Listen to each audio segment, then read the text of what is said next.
कि हमसे कहा जाता है कि गुस्ताखे रसूल, हमसे कहा जाता है कि हम रसूल को नहीं मानते।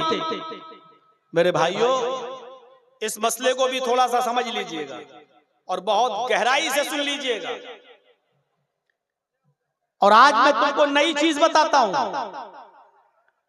जो लोग हमें इल्जाम देते हैं कि ये रसूल को नहीं मानते, मैं कहता हूं अल्लाह की कसम वो बिल्कुल सच बोलते हैं। अब आप कहोगे मौलाना अल्लाह की कसम खाकर कह रहे हैं ये बात? जी। अच्छा एक बात बताइए, आप मूसा अलैहिस्सलाम को आप अल्लाह का रसूल मानते हैं कि नहीं मानते? मैंने अपनी आवाज स्लो कर दी है। आपसे अब हम कुछ सवाल करेंगे, आपको जवाब देना पड़ेगा। बताइए, मूसा अलैहिस्सलाम को आप अल्लाह का रसूल मानते हैं कि नहीं मानते हैं? मानते हैं। लेकिन यहूदी तो कहते हैं कि मुसलमान मूसा को नहीं मानते। कहते कि नहीं कहते हैं? वो कहते हैं मूसा को हम ही मानते हैं। यहूदी कहते हैं कि मुसलमान मूसा को नहीं मानते। आपसे हम सवाल कर रहे हैं, आप ईसा अलैहिस्सलाम को मानते हो कि नहीं मानते हो? मानते हैं ना? हम और आप ईमानी पूरा नहीं होगा जब तक कि इनको हम नबी ना माने, रसूल ना माने। ईसा अलैहिस्सलाम को अल्लाह का रसूल मानते हैं कि नहीं मानते हैं? मानते हैं ना? लेकिन ईसाई तो कहते हैं कि मुसलमान ईसा को नहीं मानते। क्या करेंगे आप? ईसाई कहते हैं मुसलमान ईसा को नहीं मानते, यहूदी कहते हैं मुसलमान मूसा को नहीं मानते। वो अपनी जगह पर सही हैं, और हम जो कहते हैं कि हम मूसा को मानते, ईसा को मानते हैं, हम भी अपनी जगह पर सही हैं। इसी तरीके से हमारे बहुत से भाई हमसे कहते हैं कि तुम अल्लाह के नबी को नहीं मानते, वो भी बिल्कुल सही। और हम कहते हैं कि हम अल्लाह के नबी को मानते हैं, हम भी अपनी जगह पर बिल्कुल सही। अब फर्क क्या है? मूसा अलैहिस्सलाम को यहूदी जिस तरह मूसा को नबी मानते हैं, उस तरह हम नहीं मानते। यहूदी उज़ैर को अल्लाह का बेटा मानते हैं, हम अल्लाह का बेटा नहीं मानते। ईसाई ईसा अलैहिस्सलाम को जिस तरह नबी मानते हैं और रसूल मानते हैं, उस तरह हम नहीं मानते, क्योंकि वो ईसा अलैहिस्सलाम को खुदा का बेटा भी मानते हैं और हम ईसा अलैहिस्सलाम को अल्लाह का बेटा नहीं मानते। तो वो भी अपनी जगह पर सही हैं और हम भी अपनी जगह पर सही हैं। हम ईसा को अल्लाह का कलमा मानते हैं, अल्लाह का बंदा मानते हैं, अल्लाह का रसूल मानते हैं। बगैर बाप के ईसा पैदा हुए ये मानते हैं, और ये भी मानते हैं कि ईसा अलैहिस्सलातु वस्सलाम को मौत नहीं आई, बल्कि उनको जिंदा आसमान पर उठा लिया गया है। हम ईसा को जिस तरह नबी और रसूल मानते हैं, ईसाई हमारे इस मानने को मानना नहीं मानते हैं।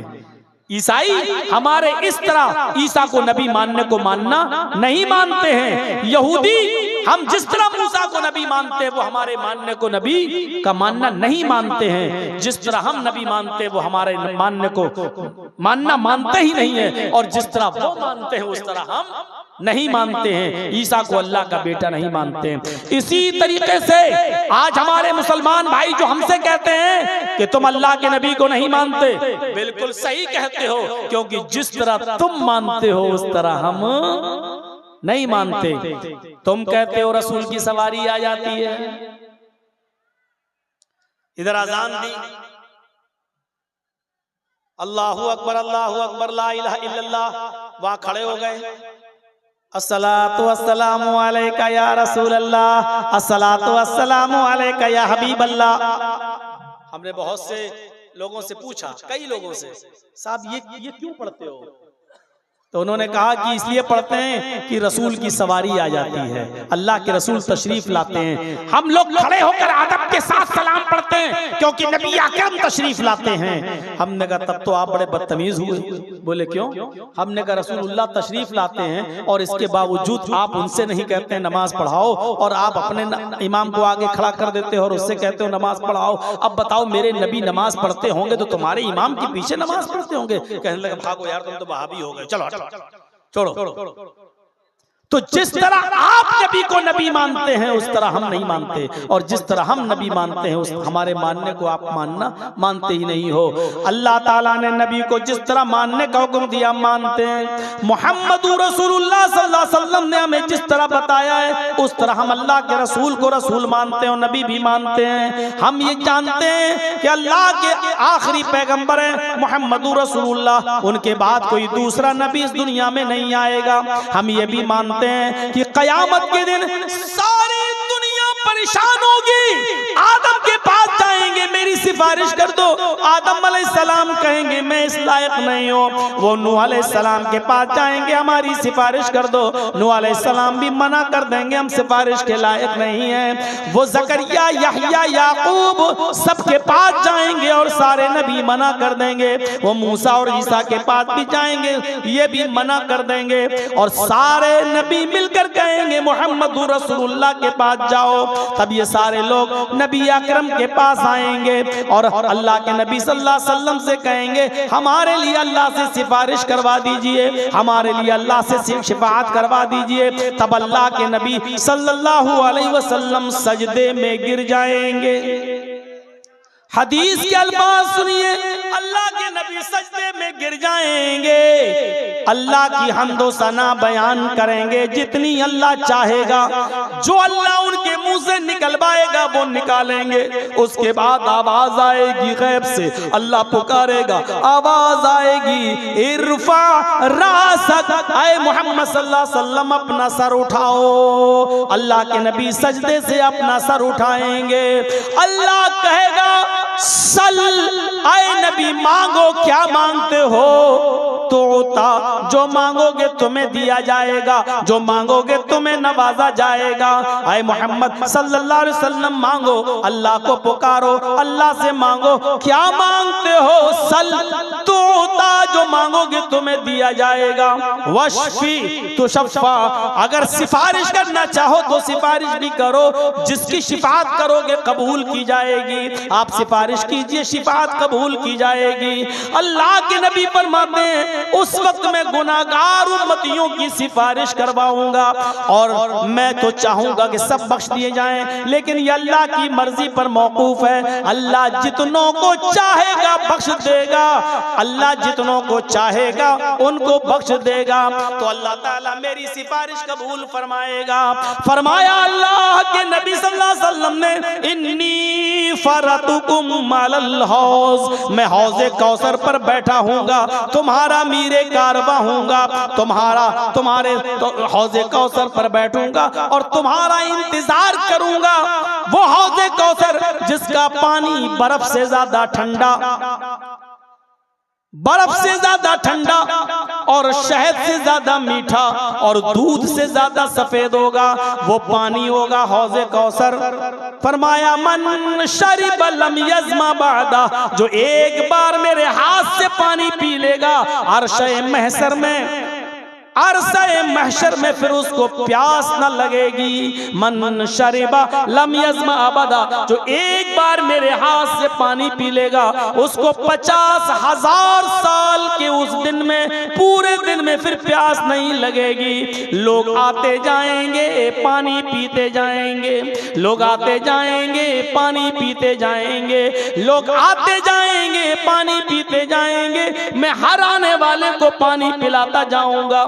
एक कौम आएगी, एक जमात आएगी, जब वो मेरे पास पानी पीने के लिए दौड़ कर आ रहे होंगे, तुम युहालु बैनी व बैनहुम, तो फरिश्ते मेरे और उनके दरमियान एक दीवार खड़ी कर देंगे, एक ओट लगा देंगे, उनको मेरे करीब नहीं आने देंगे। मैं उन फरिश्तों से कहूंगा आने दो, इन्नहुम उम्मती, ये तो मेरे उम्मती हैं, मैं इनको आज़ाए वुज़ू की चमक से पहचान रहा हूँ, मैं इनको वुज़ू के आज़ा की चमक से पहचान रहा हूँ, ये मेरे उम्मती हैं, इनके आज़ाए वुज़ू चमक रहे हैं, इनको आने दो, इनको मेरे हाथ से पानी पीने दो।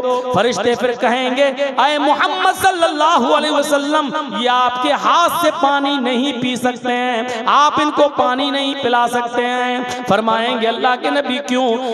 तब फरिश्ता कहेगा इन्नका ला तदरी मा अहदसू बअदक। ऐ अल्लाह के नबी, आपको नहीं मालूम आपके इस दुनिया से रुखसत हो जाने के बाद, आपके इस दुनिया से चले जाने के बाद, अल्लाह को प्यारे हो जाने के बाद इन लोगों ने दीन में नई नई बिदातें ईजाद कर रखी थी। इन लोगों ने दीन में नए नए काम ईजाद कर रखे थे। आपके रुखसत हो जाने के बाद इन्होंने दीन में नई नई खुराफातें ईजाद कर ली थी, नई नई चीजों को दीन समझ के करने लगे थे। तो सुनकर अल्लाह के नबी को गुस्सा आ जाएगा, आपका चेहरा सुर्ख हो जाएगा, आपकी आंखों में खून दौड़ जाएगा।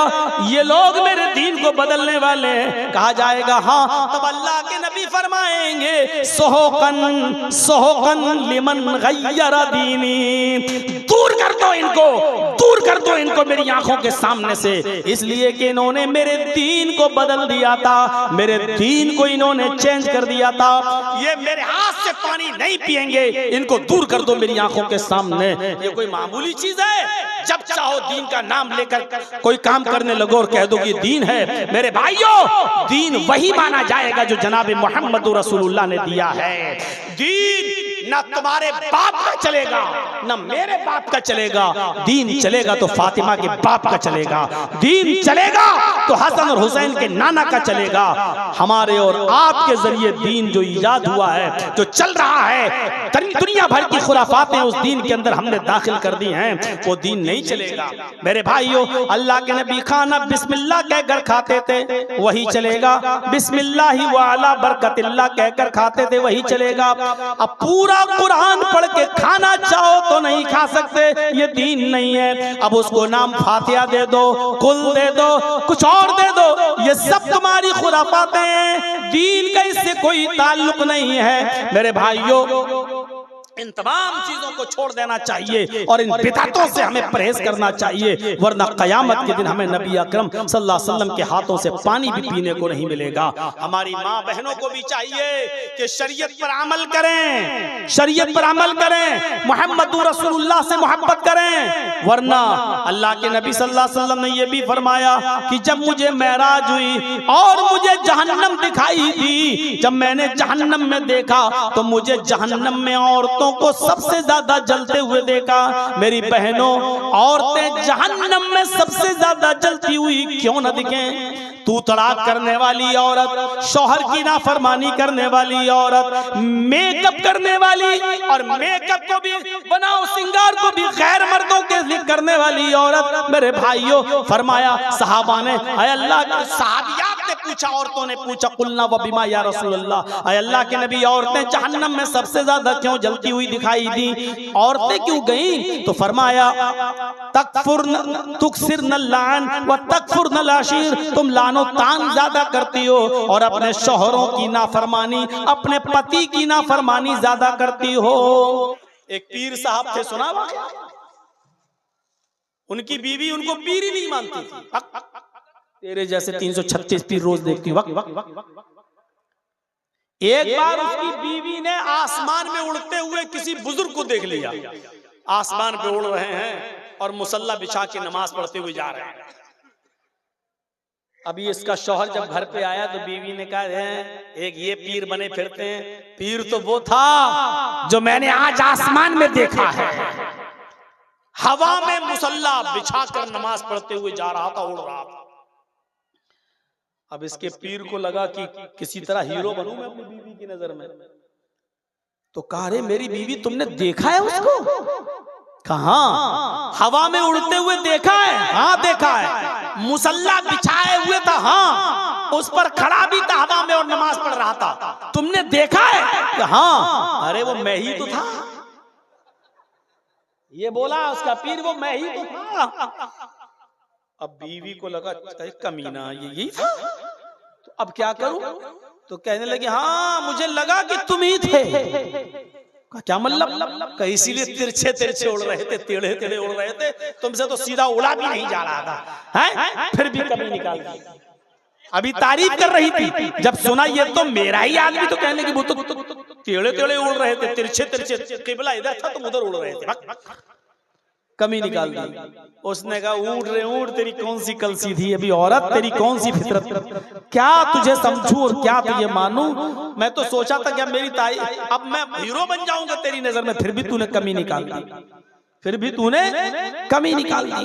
मेरे प्यारे साथियों, गौर करो, हजरत आयशा से सीखना चाहिए हमारी औरतों को, हमारी बहनों को, हमारी माओं को, हमारी कौम की बेटियों को कि वो किस तरीके से तारीफ कर रही हैं। ली शम्सुन वलिला बाकी शम्सुन शम्सी खैरुम मिन शम्सी समाई, तुम्हारा सूरज है और एक मेरा सूरज है, मेरा सूरज तुम्हारे सूरज से बेहतर है। इन्न शम्स ततलू बादा फजरिन, तुम्हारा सूरज फजर के बाद निकलता है। शम्सी ततलू बादल इशा, और मेरा सूरज इशा के बाद मेरे बिस्तर पे आता है। ये तारीफ कर रही है हजरत आयशा रज़ी अल्लाह ताला अन्हा।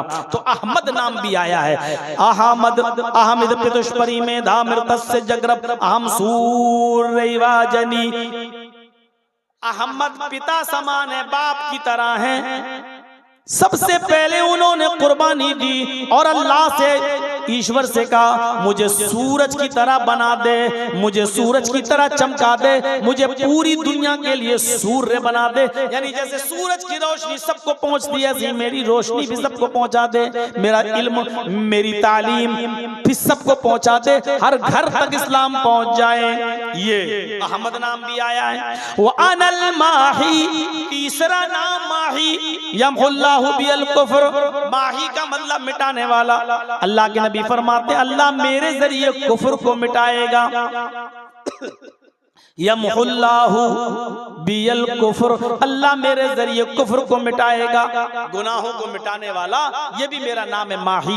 ये नाम भी वेदों में आया है। तथस्तु शंभल गिरा में सोत स्वाजी उजात मंगलाचार्य बहुला पापिता विवज्जता। तथस्तु शंभल गिरा में सोत स्वाजी उजात, शंभल गिराम में अंतिम ऋषि आएगा, आखिरी नबी शंभल गिराम में आएगा। शंभल गिराम ये मुरादाबाद वाला संभल मत समझ लेना। शंभल संस्कृत में शंभल के माना होते हैं शांत, और गिराम मानी गांव। तो क्या मतलब होगा? शंभल गिराम शांति वाला गांव। अरबी में शांति वाले गांव को अगर ट्रांसलेट करोगे तो क्या करोगे? अल बलदिल अमीन। अल बलद मानी शहर और अमीन मानी अमन वाला। अब शंभल गिराम शांति वाला गांव, और अरबी में कहना हो तो क्या कहोगे? अल बलदिल अमीन, अमन और शांति वाला शहर। तो अब देखिए अल्लाह के नबी कहाँ आए? अल बलदिल अमीन में आए। कहाँ आए? मक्के में आए। तो वेदों ने क्या कहा है? आखिरी नबी मोहम्मद कहाँ आएंगे? शंभल गिराम में आएंगे, शांति वाले गांव में आएंगे, यानी अल बलदिल अमीन में मक्के में आएंगे। मोहम्मद रसूलुल्लाह कहाँ आए? मक्के में। हिंदू भाइयों बहुत सोचने की जरूरत है। तुम्हारी किताब नाम बता रही है, अब तुम्हारे यहाँ शंभल गिराम कोई ना हो तो हम क्या करें? सूरज रोशनी दे रहा है, चमगादड़ ही अंधा हो जाए ना दिखे तो इसमें सूरज का क्या कसूर है? तुम्हारी किताबें तुम्हें रोशनी दे रही हैं, उन किताबों की रोशनी में तुम्हें ना दिखाई दे तो इसमें किताबों का क्या कसूर है? शंभल गिराम में आएंगे, सोत स्वाजी उजात है, लोगों को ऊंची जगह पर खड़े होकर स्पीच देंगे, सुनाएंगे, अच्छी बातें बताएंगे। अल्लाह के रसूल सल्लल्लाहु अलैहि वसल्लम मिंबर पर खड़े होकर, ऊंची जगह पर खड़े होकर लोगों को समझाते थे। यानी मस्जिद में समझाने के लिए मिंबर बना लिया, लकड़ी के मिंबर पर खड़े हो जाते थे और आप लोगों को नसीहतें करते थे। सोत स्वाजी उजात, मंगलाचार, नेकियों की बातें बताएंगे, अच्छी अच्छी बातें बताएंगे। बहुला पापिता विवज्जता, बहुला मानी बहुत बड़े बड़े पाप ताप गुनाह, यानी कबीरा गुनाह, बड़े बड़े गुनाहों से लोगों को रोकेंगे, बड़े बड़े गुनाहों से लोगों को मना करेंगे, बड़े बड़े गुनाहों से लोगों को बाज रखेंगे। और यहाँ क्या कहा जा रहा है? यमहुल्लाहु बिल कुफ्र, गुनाहों को मिटाने वाला। यानी अल्लाह के नबी का नाम माही है, बड़े बड़े गुनाहों को मिटाने वाले, उनको खत्म करने वाले, गुनाहों के कामों से रोकने वाले। और यहाँ वेदों में क्या कहा गया है? बहुला पापिताप विवज्जता, वो बड़े बड़े गुनाहों का नाम लेकर मिटाएगा, वो बड़े बड़े गुनाहों को नाम लेकर खत्म करेगा। बड़े बड़े गुनाहों का, आपने बड़े बड़े गुनाहों का नाम लेकर खत्म किया कि नहीं किया? एक सहाबी आए, अय्यु ज़ंबि अकबरु इंदल्लाहि, या रसूल अल्लाह, ऐ अल्लाह के नबी सबसे बड़ा गुनाह क्या है बताइए, सबसे बड़ा गुनाह क्या है बताइए। अल्लाह के नबी सल्लल्लाहु अलैहि वसल्लम ने फौरन फरमाया, अंतदउ लिल्लाहि निद्दन व हुवा खलक़क, अल्लाह को छोड़कर किसी और को पुकारना, किसी और से मदद तलब करना, हाजत रवा समझते हुए और मुश्किल कुशा समझते हुए। हमने आपसे पेन मांग लिया, ये शिर्क नहीं है, क्योंकि आपको हमने हाजत रवा नहीं माना है, हमने आपको मुश्किल कुशा नहीं माना है। हमारे सामने ये आपके मौलाना साहब बैठे, मैंने कहा हजरत जरा पेन दे दीजिए, ये शिर्क नहीं है। बहुत से लोग एकदम कह देते हैं अपनी बीवी से खाना मांग लेते हैं, ये शिर्क नहीं है। अगर हमने बेटा बेटी कहीं से मांग लिया तो शिर्क हो गया है। नहीं, बीवी से खाना मांगना शिर्क नहीं है। हजरत से मैंने पेन मांग लिया, ये शिर्क नहीं है, क्योंकि हजरत को हमने मुश्किल कुशा नहीं माना है। आज हमें पेन की जरूरत पड़ गई, कल हजरत को हमसे 100 रुपए की जरूरत पड़ सकती है, कल हजरत हमसे मांग सकते हैं। ये हमारे मोहताज हैं, हम इनके मोहताज हैं जिंदगी की जरूरतों में, मुश्किल कुशा नहीं है। बीवी से हमने कह दिया खाना लाओ, हम शिर्क नहीं कर रहे हैं, इसलिए कि बीवी को मुश्किल कुशा नहीं मानते हैं, क्योंकि बीवी भी हमारी मोहताज है, वो हमें खाना नहीं दे रही है। खाना उसने तब दिया जब चावल लाकर मैंने दिया, दाल लाकर मैंने दिया, सब्जी लाकर मैंने दिया, तेल लाकर मैंने दिया, नमक लाकर मैंने दिया, गैस का सिलेंडर लाकर मैंने दिया, उसने पकाकर तैयार कर दिया और पक गया खाना तो हमको लाई। हम उसके मोहताज है, वो हमारी मोहताज है, इसलिए ये शिर्क नहीं है। लेकिन जब हम किसी से बेटा बेटी मांगते हैं, किसी के दर पे जाते हैं, तो हम उसको अपना मोहताज नहीं मानते हैं।